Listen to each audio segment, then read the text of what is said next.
Victor Hale leaned back in his chair as if the room had finally returned to its proper shape, one where people like Naomi belonged near the walls and men like him controlled what counted as truth.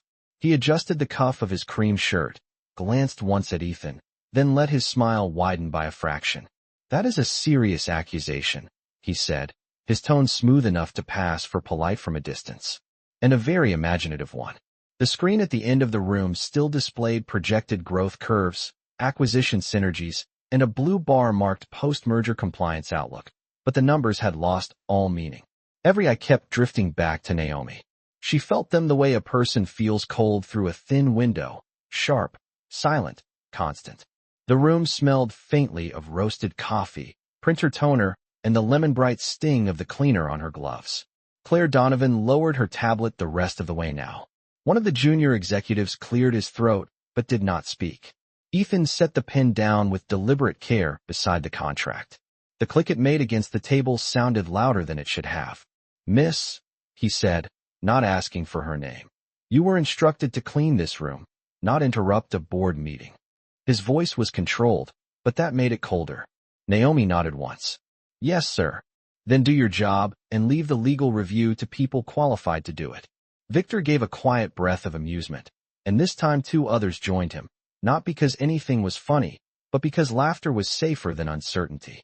Naomi could feel heat rising along her neck, that familiar heat that came whenever a room decided what she was before letting her finish a sentence.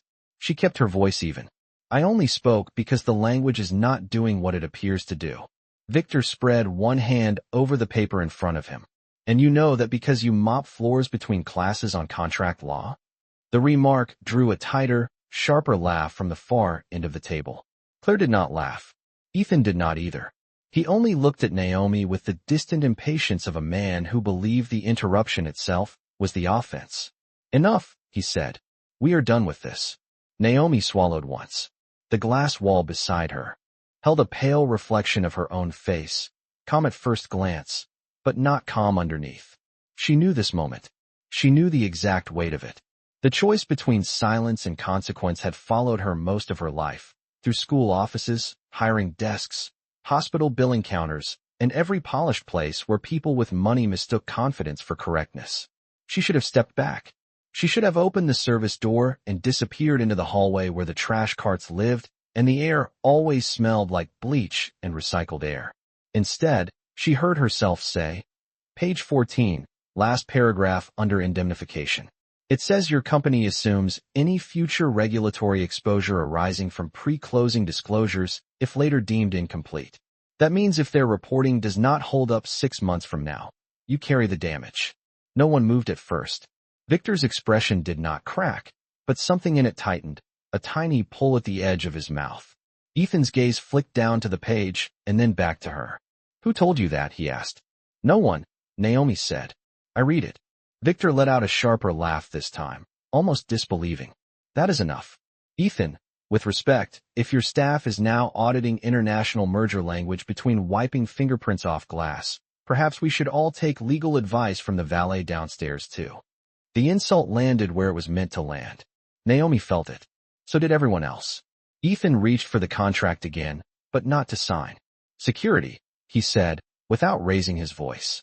The service door opened almost at once, as if the building itself had been waiting for someone like her to be put back in place. Naomi looked at Ethan one last time, then at the paper in his hand. Her voice, when it came, was quiet enough to make the room lean toward it. "If I am wrong, I lose a job. If I am right, you lose a company." Then she turned toward the door before anyone could decide whether to stop her. The hallway outside the boardroom felt colder than the room she had just left, though there were no windows here, only recessed lights and a long strip of gray carpet that swallowed footsteps instead of returning them. Naomi Brooks walked beside the security officer without looking at him. He had not touched her, had not even spoken, and somehow that made the moment feel more final. Behind the frosted glass doors, the meeting continued in muffled shapes and moving shadows, but the sound was gone now, sealed off, as if the people inside had already decided the interruption was over and the woman who caused it had been returned to the part of the building where no one important ever had to think about her again. Naomi kept her chin level until they reached the elevator bank. Then the doors opened with a soft chime, and the silence inside felt even deeper. Stainless steel walls. A faint chemical smell from fresh polish. A smudge of city light reflected across the brushed metal panel as the elevator began its descent from 27. She stared at the glowing numbers above the door and tightened her grip on the cloth in her hand until her knuckles paled beneath the blue glove. Her heart was beating too fast now, no longer steady the way it had been in the conference room. It always waited until afterward. That was how fear worked with her. Not during the thing itself. After. After the words were spoken. After the room turned. After dignity had already made its choice and consequence came walking in behind it. Floor 24, 23, 22. The security officer shifted his weight once and cleared his throat. For what it is worth, he said quietly, still looking ahead. You sounded like you knew what you were talking about. Naomi let out a breath that almost became a laugh, but did not. That is the problem, she said. The man glanced at her, then wisely said nothing else. Floor 18, 17, 16. Her reflection in the metal looked older than 32. Tired around the eyes. Hair pulled back too tightly for a double shift. Name badge slightly crooked. Someone seeing her here would have assumed this was the whole story. A cleaner headed downstairs after overstepping. A woman with a mop and a mistake. They would not have seen the stack of used textbooks under her bed at home. Pages marked with yellow notes from years ago. They would not have seen Denise Brooks at the kitchen table, wrapping a heating pad around her knees after a 12-hour shift, and still insisting Naomi finish community college because knowing how to read a contract is how poor people stop getting eaten alive. They would not have seen Naomi at 19, sitting in the back row of a business law class in Chapel Hill, learning how a sentence could hide a trap in plain sight if enough polished people agreed not to look too closely. They would not have seen the semester she left school, the unpaid hospital invoices, the rent notice taped to their apartment door, the way dreams shrink quietly when bills get loud enough.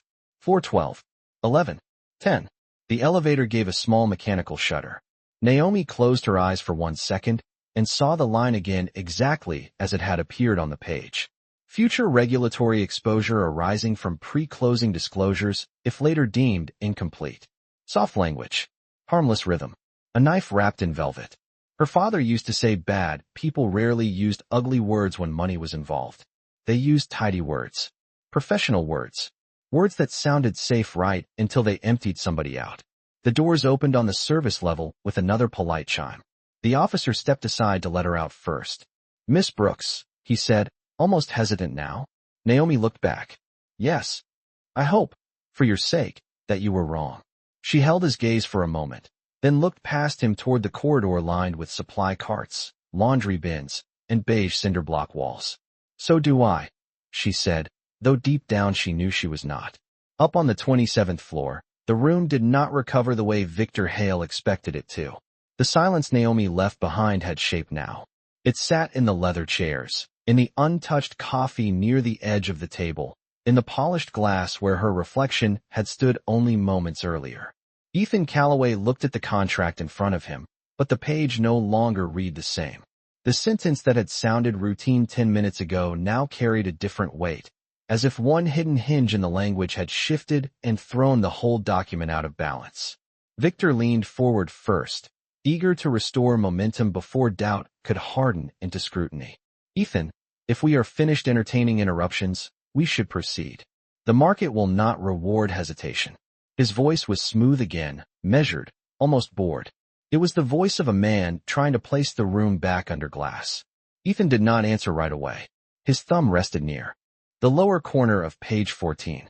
The paper felt heavier than ordinary paper should. Across from him, Claire Donovan had not reopened her tablet. She was watching him instead, waiting. One of the younger vice presidents shifted in his chair and reached for his coffee, then stopped halfway, as if even that small movement might break something important. The city outside was beginning to dim. Reflections from neighboring towers floated across the conference room windows in pale gold bands. Ethan read the clause again, then once more, slower. He was not a lawyer, and he knew it. He hired people so he would not need to be one. But he had spent 20 years building a company from rented lab space and borrowed patience, and men like him developed a survival instinct around risk. Not a talent exactly. more like a pressure in the chest when something polished too brightly. Naomi's voice returned without permission, clean and unembellished. It is a liability transfer dressed up to look harmless. Victor folded his hands. You are not actually taking guidance from a member of the cleaning staff, are you? Ethan lifted his eyes at last. I am taking guidance from the fact that she pointed to a specific clause, and neither you nor anyone else corrected her with any urgency. Victor's expression remained controlled, but the pause before he answered was not. Because there was nothing to correct. She misunderstood standard indemnification structure. Claire finally spoke, her voice low but clear. Then there should be no harm in reviewing it line by line before signature. Victor turned to her with a smile, too quick to be real. Claire, this agreement has already been reviewed by counsel in New York, London, and Frankfurt. And yet, she said, someone who was not supposed to speak saw something worth pausing for. That landed harder than if she had raised her voice. Ethan lowered his gaze to the contract again. He traced the sentence with one finger, reading every word now the way people read messages after a near accident, looking for the moment they almost missed. Future regulatory exposure arising from pre-closing disclosures, if later deemed incomplete, shall be assumed by acquiring entity. The phrasing was elegant. Too elegant. It moved the burden without announcing the movement. He felt a small tightening in his jaw. Claire, he said, not looking up, read that back to me exactly as written. She did. The room listened this time. No one smiled. No one reached for coffee. When she finished, Ethan leaned back slightly and stared at the ceiling for one brief second, as if sometimes distance helped the mind lock onto what the eyes resisted. Then he looked at Victor. Why does my company assume exposure for their disclosures after closing? Victor answered quickly, but not quickly enough. Because in practical terms, post-closing continuity requires centralized accountability. Ethan's gaze sharpened. That is not what I asked. The air in the room changed by an inch, but in rooms like this, an inch was everything. Victor reached for his legal pad, buying time with movement. Claire did not move at all. The junior vice president set his coffee back down without taking a sip. Ethan turned one more page, then flipped back again, and for the first time since Naomi spoke, he did not look annoyed. He looked alert. Victor Hale reached for the stack of supporting documents with the controlled patience of a man who had spent years turning delay into strategy. Ethan, this is becoming theatrical, he said, sliding a tabbed appendix across the table. There is a carve-out in Schedule 8 that clarifies the allocation. The sentence on page 14 does not stand alone. Ethan did not touch the appendix immediately. He watched Victor's hand instead, the way the man kept it resting on the paper a second too long. Fingertips spread lightly, as if contact itself could steer the meaning. Across the table, Claire Donovan pulled a printed copy of the schedules closer and began turning pages with careful, quiet precision. The sound of paper moving in the still room seemed louder now than any voice. No one interrupted her. The junior vice president at the far end of the table stopped pretending to check his phone. Even the wall clock above the credenza felt unusually sharp, each second a small metallic tick against the hush. Ethan finally took the appendix and scanned the heading. Schedule 8. Transitional Regulatory Obligations. Harmless words on their face. The kind of words that often appeared after a main clause to make risk seem shared when it was not. He read the first paragraph, then the second. The language was denser here, packed with cross-references, exceptions, and one narrowing phrase after another. Victor sat back and clasped his hands, trying for confidence, but there was strain at the corners of his mouth now. As you can see, he said, the parties anticipated post-closing review and provided a framework for operational continuity. Ethan did not look up. Operational continuity is not the same as liability containment. Claire's page stopped turning. I found the carve-out, she said. Her voice was steady, but quieter than before, as if the room itself required less volume now and more accuracy. She traced one line with her finger. It limits reimbursement for corrective action costs up to a capped amount, but it does not reverse the exposure assumption on pre-closing disclosures. It just softens the aftershock. Victor smiled too quickly. That is one interpretation. No, Claire said, and for the first time all afternoon there was something hard in her tone. It is the reading. Ethan held out his hand without taking his eyes off the document. Claire passed him her marked copy. He read the two sections side by side, and the pattern revealed itself with almost insulting elegance. The main clause moved the legal burden to Callaway Biotech. The schedule offered a narrow reimbursement cap, so small it would barely cover a month of cleanup if the disclosures failed. It was not a balance. It was a cushion placed beneath a fall someone else intended him to take. Ethan set both pages flat on the table and exhaled once through his nose. Outside the windows, the city had shifted from gold to blue. Office towers flickered on one by one across the skyline, squares of light floating in the dusk like distant verdicts. How much? He asked. Victor blinked. I beg your pardon. Ethan's gaze lifted, calm now in a way that felt more dangerous than anger. If the compliance disclosures collapse after closing, how much exposure lands on my company before your reimbursement cap runs out? Victor opened his mouth, closed it, then reached for his own binder. That was the moment the room decided Naomi Brooks had not spoken out of turn. She had spoken in time. Claire answered before Victor could. Based on the current valuation and the pending international filings, anywhere from $80 to $120 million in direct exposure, not including reputational damage or regulatory delay. The number entered the room like cold air under a locked door. Ethan looked down at page 14 again, then at the service door Naomi had disappeared through. His pen was still lying exactly where he had set it. He did not pick it up. Ethan finally picked up the pen, but only to set it across the center of the contract like a bar laid over a locked gate. No one signs anything, he said. The sentence was quiet, almost level, yet it changed the oxygen in the room more completely than a shout could have. Victor Hale straightened in his chair. Ethan, let us not overreact to a misunderstanding and a dramatic estimate. Ethan turned one page back, then another, his expression unreadable now, the kind of stillness that only appeared in people after trust had cracked, but before anger had chosen its form. $80 to $120 million is not dramatic, he said. It is specific. Claire Donovan was already gathering the printed schedules into a neat stack, her movements exact, efficient, almost surgical.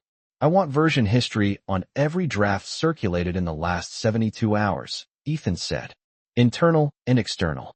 I want markup comparisons, upload times, and author metadata before anyone in this room tries to tell me this language arrived by accident.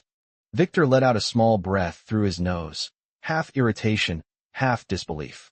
You are treating a routine allocation provision like a fraud event. Ethan looked at him then, fully, and whatever Victor expected to find in his face was not there. I am treating it like a room full of highly paid people missed something a woman with a spray bottle caught in under 30 seconds. No one moved. The sentence seemed to settle over the conference table in layers, each word exposing a little more than the one before it. Claire reached for her phone and sent 2 rapid messages.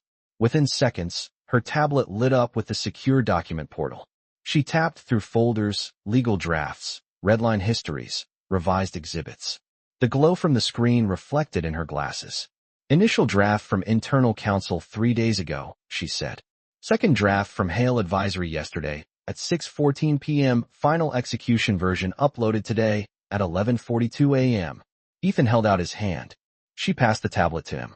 He scanned the timestamps, then the redline summary, his thumb stopping on one highlighted block in the indemnification section. The original language had capped exposure on both sides. The final language did not. It moved the weight in one clean revision and buried the shift beneath 2 pages of formatting changes, heading adjustments, and reorganized subclauses. A needle hidden in silk. Victor leaned forward now, no longer pretending calm came easily. That kind of revision is common during final negotiations. The structure was meant to streamline accountability. Claire looked up from her screen. The structure was changed 48 minutes before the board packet was issued. That silenced even the younger executives. One of them stared down at his copy as if the paper itself had turned dishonest in his hands. Ethan handed the tablet back without comment and rose from his chair. The movement was not abrupt, but it was enough. Chairs shifted slightly around the table. Jackets rustled. Outside the windows, the last daylight had thinned into a cold blue sheen across Manhattan, and the conference room glass held everyone's reflection at once. A dozen expensive silhouettes, and one empty space near the door where Naomi had stood. Get me internal legal, Ethan said. Not outside counsel. Not anyone who touched this draft through Hale advisory. Internal only. Claire nodded. Victor rose halfway from his chair. Ethan, this can be clarified in 5 minutes. Sit down, Ethan said. He did not raise his voice. He did not need to. Victor sat. Down on the service level, Naomi Brooks stood over a custodial sink, watching gray water spiral around the drain with slow, tired circles. The fluorescent light above her buzzed softly.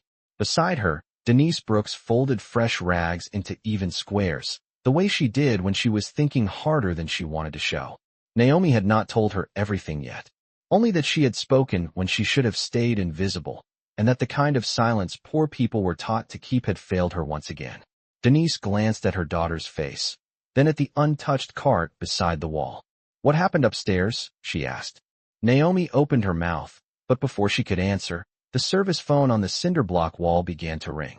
The ringing cut through the service corridor with a strange authority, too sharp for that floor, too polished for a place lined with mop handles, supply bins, and cinder block walls painted the color of old paper. Naomi looked at the phone as if it might belong to another building.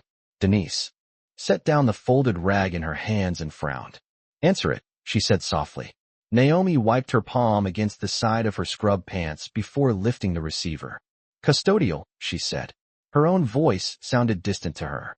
For a second, there was only the hush of a secure line and the faint hum of air moving through ducts overhead. Then Claire Donovan spoke. Miss Brooks, this is Claire Donovan from the executive floor. Naomi straightened without meaning to. Denise washed her face carefully now. Yes, ma'am. Claire paused, as if choosing each word before letting it into the world. Mr. Calloway would like you to come back upstairs. Naomi's grip tightened around the receiver. She glanced at the gray water still circling slowly down the sink, then at the cart parked by the wall, its wheels crooked, its shelves stacked with paper towels, gloves, and spray bottles. Everything in front of her looked exactly the way it had 15 seconds ago, but nothing felt the same. Am I being let go? She asked. It was not dramatic, just practical. A question poor people learned to ask early, before hope made anything harder. Claire's answer came clean and immediate. No, you are not being terminated. Another pause. Please come to the 27th floor. Naomi swallowed once. Now. The line clicked dead with corporate efficiency. Naomi returned the receiver to its cradle carefully, as if roughness might wake something she was not ready to face. Denise said nothing at first. She only searched her daughter's face with that deep, weary attention mothers carry after years of not being able to afford mistakes. The fluorescent light above them buzzed softly. Somewhere farther down the corridor, a housekeeping cart rattled over a seam in the tile. Well, Denise asked. Naomi let out a slow breath. The executive floor wants me back. Denise's expression did not soften, but something changed in her eyes. Not relief exactly, more like recognition. That means one of two things, she said. Either they are about to blame you for embarrassing the wrong people, or somebody upstairs finally read what you read. Naomi looked away. The service corridor suddenly felt too narrow, the air too dry. I do not know which is worse. Denise stepped closer and reached for the name badge clipped to Naomi's shirt, straightening it with her thumb the way she had when Naomi was a child. Before school pictures, church recitals, scholarship interviews. All the moments that demanded a person look prepared even when life had not given them much to work with. Listen to me, she said, low and steady. Do not go up there apologizing for being right. Naomi's throat tightened unexpectedly. Denise had spent her whole life speaking in tired practical sentences about bus schedules, rent deadlines, blood pressure pills, and overtime sheets. But sometimes, when it mattered, truth came out of her as plain as daylight. They will try to make it sound like tone mattered more than substance, Denise went on. That is what people with power do when substance scares them. Naomi gave a small nod. She removed the blue gloves one finger at a time and dropped them into the trash. Her hands looked smaller without them, but steadier. She splashed cold water on her wrists, then smoothed back the loose edge of her hair. No makeup to fix. No jacket to borrow. Just the same navy scrubs, the same sensible shoes, the same woman they had dismissed 20 minutes earlier. When the elevator doors opened this time, Naomi stepped in alone. The mirrored interior caught her reflection from every angle at once, multiplying her into versions of herself she barely recognized. Tired daughter. Cleaning staff. Former student. Woman who had spoken anyway. Floor numbers rose in a quiet red column above the door. 12, 14, 18, 22. By the time the elevator reached 27, her pulse had slowed into something sharper than fear. The door slid open to the executive hallway. All glass, brushed steel, and muted carpet. At the far end, Claire Donovan was already waiting outside the boardroom, one hand resting on the door handle, her face unreadable. "Miss Brooks," she said, "before you go in, there is something you should know." Claire Donovan kept her hand on the boardroom door and lowered her voice, though the hallway around them was empty except for distant footsteps and the faint hum of the climate system moving through hidden vents. Mr. Hale revised the indemnification language less than an hour before the final packet was issued, she said. Naomi felt something cold move through her chest. Not surprise exactly, more like confirmation arriving in a suit. Claire studied her for one brief second, then added, "Internal Legal is reviewing the draft history now. Mr. Calloway has not signed." Naomi let out a breath she had not realized she was holding. The relief lasted less than a heartbeat. "Then why am I here?" she asked. Claire's expression shifted, not softer, but less guarded. "Because he wants to know how you saw it so quickly." Through the glass panel beside the door, Naomi could see blurred silhouettes around the conference table, the clean geometry of expensive chairs, the city beyond now fully lit in blue and white. It was the same room she had left only minutes ago, but it no longer looked like a room designed to keep her out. It looked like a room waiting for an answer. Claire opened the door, and the familiar cold met Naomi first. Every conversation inside stopped at once. Heads turned again, but differently this time. No smirks. No low laughter. No casual dismissal draped in corporate politeness. Ethan Calloway remained standing at the head of the table, one hand flat against the polished wood, the unsigned contract spread open before him like evidence. Victor Hale sat to his right now instead of across, as though proximity to the paper might still help him manage the damage. Naomi stepped inside with the quiet, careful stride of someone entering a place where she had once been unwanted and was not yet sure whether that had truly changed. Claire closed the door behind her. The clicks sounded final. For a second no one spoke. Ethan broke the silence first. "Miss Brooks," he said, and this time he said her name. "You were right." The words were simple, but they altered the room more than any apology could have. Naomi did not answer immediately. She looked at the contract, then at him, then at Victor, whose jaw had settled into that rigid half-smile people wore when their confidence had nowhere graceful left to go. Ethan pulled out the chair nearest the end of the table. "Please sit." Naomi looked at the chair, then down at her navy scrubs, at the faint watermark near the hem where a cleaning solution had dried on the fabric, at her practical shoes still carrying the dull sheen of service hall wax. "I am fine standing," she said. A few people around the table glanced down, suddenly aware of how much status could hide inside furniture. Ethan gave one small nod, accepting the correction without argument. "Then tell me how you caught it." Naomi's hands remained still at her sides. "Because the sentence was trying too hard not to look dangerous," she said.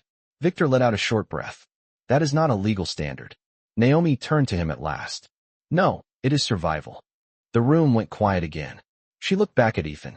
Real protection language has boundaries. Dates. Caps. Shared obligations. This clause had none. It flowed too smoothly.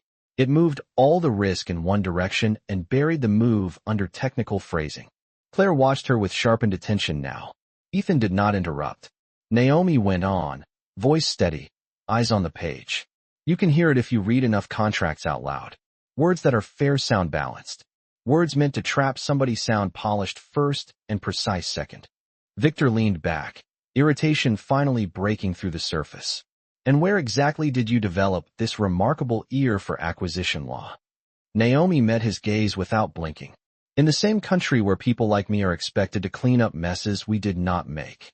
Ethan Calloway did not look away from Naomi after she said it. Something in his face shifted, not toward pity, not even toward warmth, but toward the first honest kind of attention she had been given in that room all evening. It was a rare expression on powerful people, the look of someone realizing intelligence had entered the room from a direction he had not bothered to watch. Claire Donovan broke the silence by sliding a second set of pages out from the legal folder. "There is more," she said. Her finger tapped a cross-reference buried near the bottom margin of the appendix. The indemnification language on page 14 is tied to a disclosure schedule in Exhibit C, Section 12. If that schedule was also adjusted, the cap becomes almost meaningless. Victor Hale moved before anyone else could reach it. "That exhibit is standard," he said, too fast. Ethan's eyes cut toward him. "Then you will not mind if she reads it." The word she hung in the air for a beat, and Naomi felt the room absorb it. Not the cleaner, not staff, not an interruption. She. Claire turned the exhibit toward Naomi and stepped aside without ceremony. The paper smelled faintly of toner and heat from the printer room downstairs. Naomi leaned forward, resting, only her fingertips on the edge of the document, careful not to leave so much as a smudge. The print was small, dense, meant for people with time, patience, and enough status to assume nothing dangerous ever arrived in a serif font. Her eyes moved down the page, then stopped. Once. Briefly. That was all Ethan needed to see. "What is it?" he asked. Naomi kept reading for 3 more seconds, just to make sure. Then she looked up. "The definitions were changed," she said. "Not just the liability clause. The meaning of material omission was broadened." Claire stepped closer. "How broad?" Naomi read from the page, voice steady. "Any omission, inconsistency, or delayed disclosure that could reasonably affect post-closing valuation, compliance posture, or third-party reliance." One of the vice presidents let out a low breath. Victor straightened. "That is standard defensive drafting." Naomi shook her head. "No.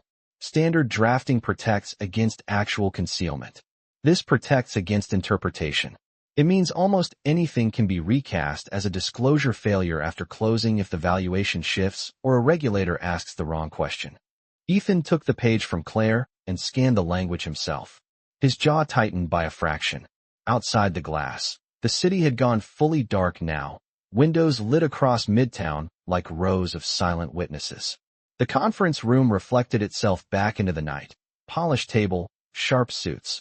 One woman in navy scrubs standing where expertise was never supposed to stand. Claire looked from the exhibit to the main clause, and then to Victor. "So even if the original disclosures were made in good faith, your revised definition would let them be challenged later under a much wider standard." Victor folded his hands together. In modern regulatory environments, prudent counsel anticipates interpretive shifts. Ethan set the pages down flat.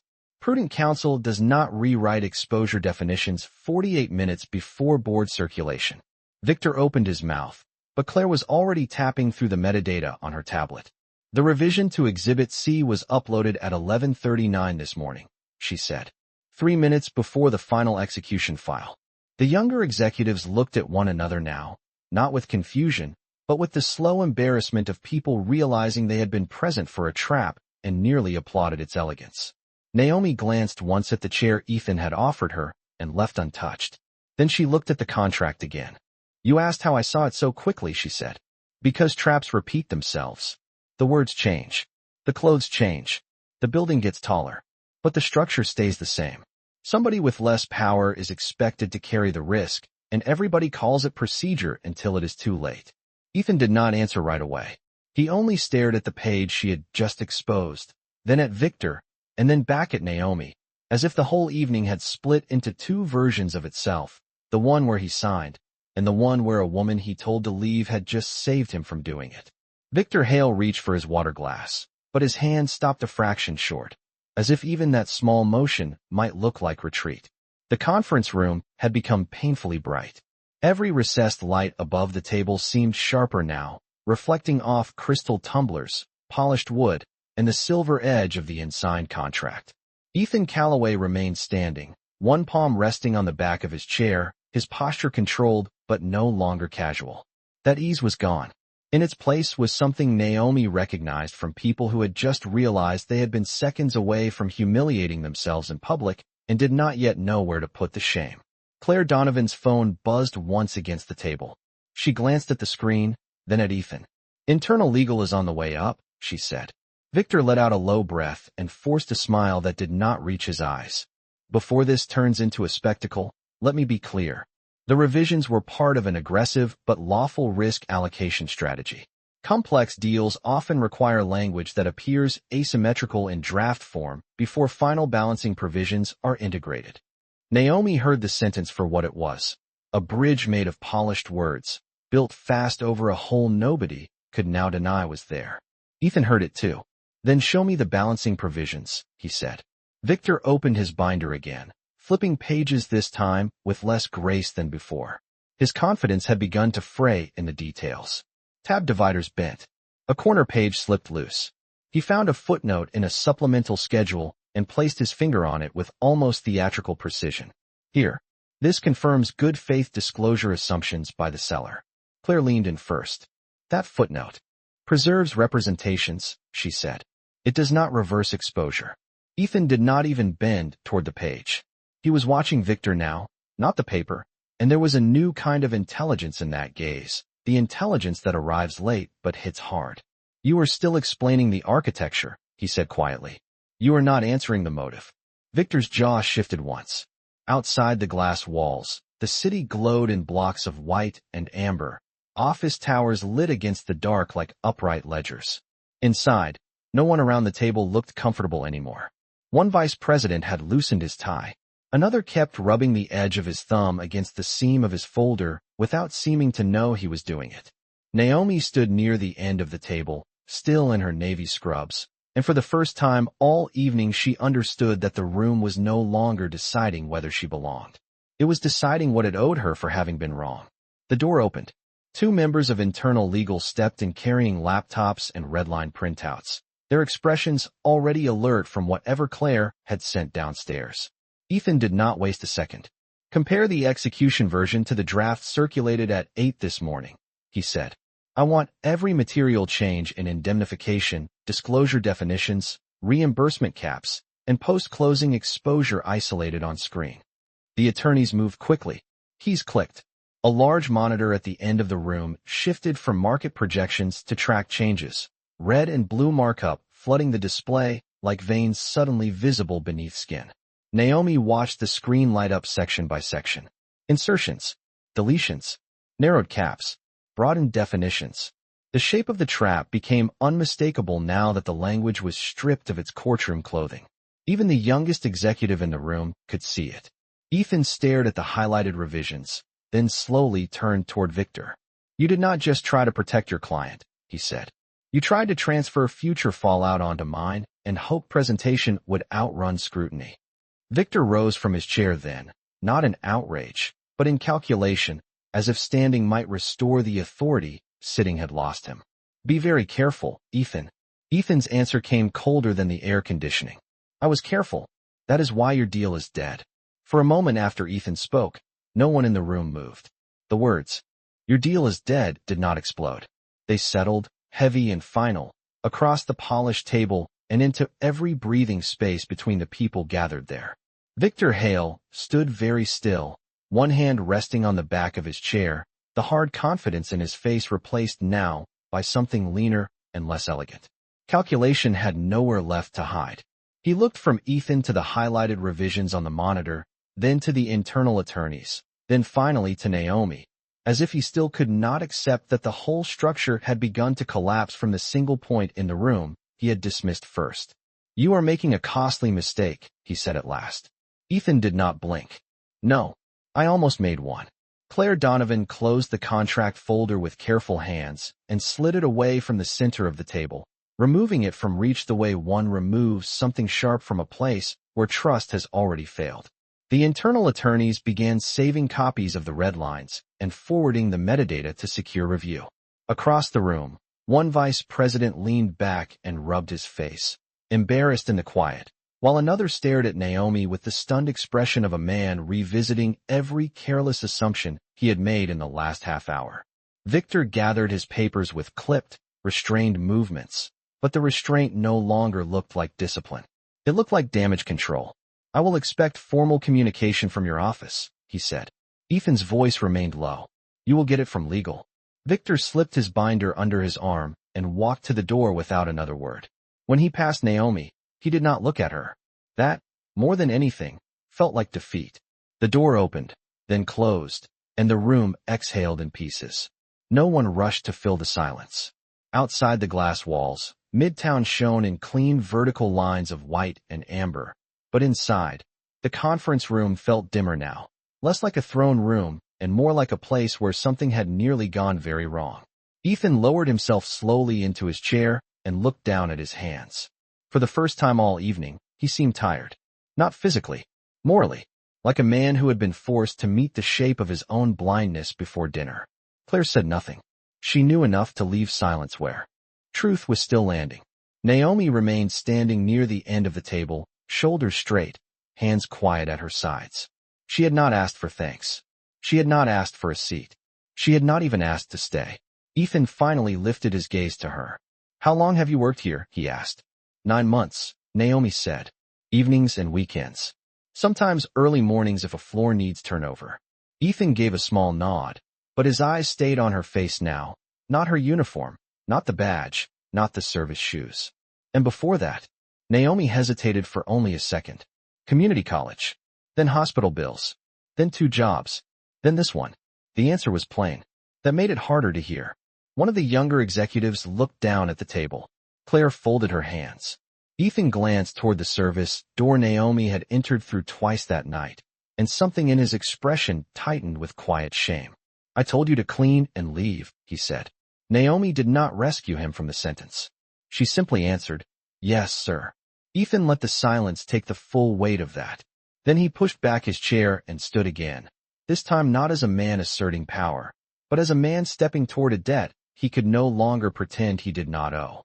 "Miss Brooks," he said, voice steady, stripped now of every ounce of executive distance, "I owe you an apology." Ethan stood facing her with the city lights behind him, the glass walls turning the whole room into a mirror of itself. And for the first time since Naomi Brooks had stepped onto the executive floor that evening, he looked like a man more interested in being honest than impressive. "I owe you an apology," he said again, slower this time, as if he wanted the words to arrive without any shield around them. "Not only for dismissing you, but for doing it in front of a room full of people who took their cue from me." No one at the table moved. No one reached for a phone or paper or coffee. The room had become the kind of quiet money could not buy, the kind built only when pride had finally run out of arguments. Naomi held his gaze. Her pulse was steady now. Somewhere below them, traffic moved through Midtown in soft ribbons of white and red, but up here the building felt suspended, like the city itself had paused to hear what would happen next. Ethan glanced once around the table before continuing, and when he spoke again, his voice carried not like an order, but like a correction. "I asked a woman who saw what none of us saw to leave the room, because I decided her uniform told me more about her than her words did. That was wrong." The sentence landed hardest on the people seated nearest him. One vice president dropped his eyes. Another folded his hands together and stared at the wood grain in front of him, as though it might offer a less humiliating reflection than glass. Claire Donovan did not look away from Ethan.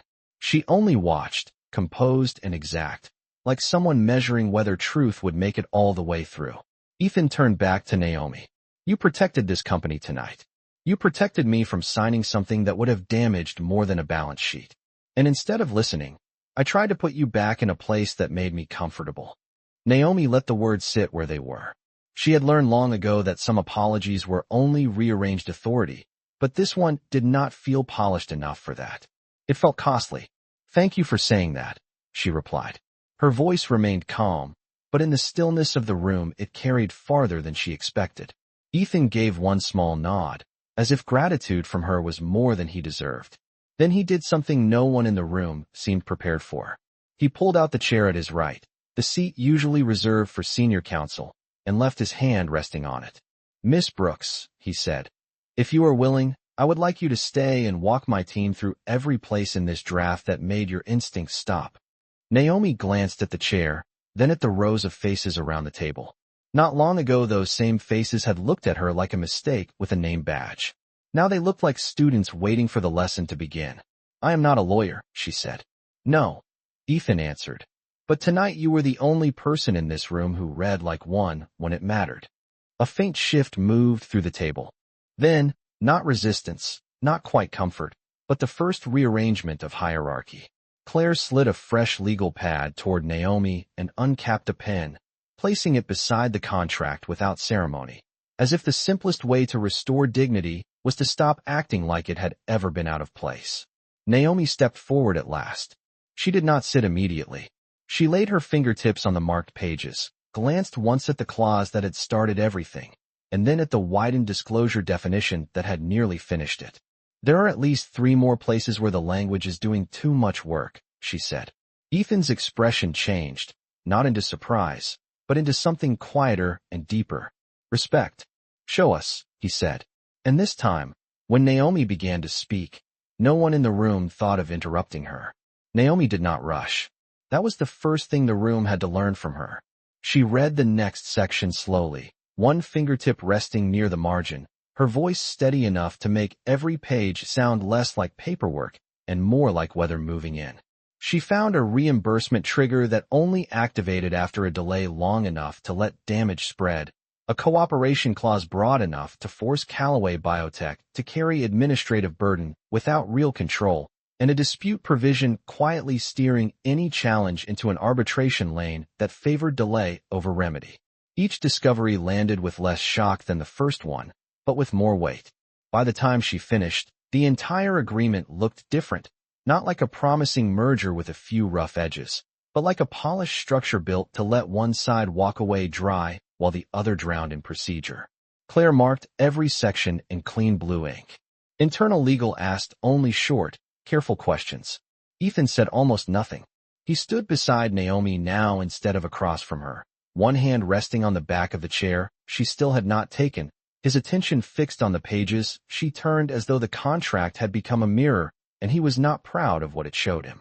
An hour later the meeting ended without ceremony. No one reached for the celebratory bourbon kept in the credenza. No one made the usual comments about market timing or strategic patience. The executives filed out quieter than they had entered, carrying folders that suddenly felt heavier in their hands. Claire remained long enough to collect the marked copies, then paused beside Naomi. "You did more than save a deal tonight," she said. Naomi looked up. Claire gave the slightest shake of her head. "You saved us from thinking titles were proof of competence." Then she left, the door closing behind her with a soft click that sounded almost respectful. The boardroom felt larger after that, cleaner somehow.